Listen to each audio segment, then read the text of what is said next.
जानबूझ के थोड़े लेनी हो। अब जवान हो गइल बानी तो जवनिया तो हिलोड़ मरबे करी।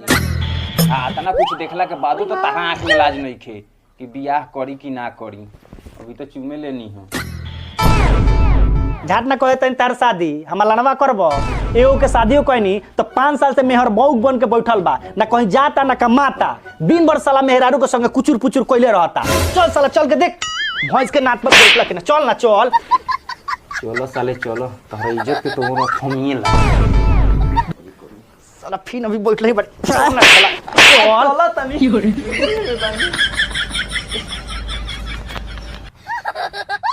कर दियो एकदम इंस्टाग्राम हिला दो।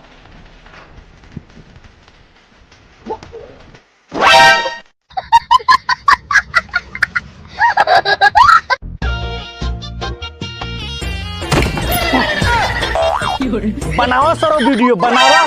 माल जा द्वार पे हैकर परता। ये सरो लोग के कुछ बुझाते नहीं के। मेहरारू के द्वार पर नचा के ऑर्केस्ट्रा खोल ले बारम। साला मरतो नहीं खो सके हम चैन से जी ही।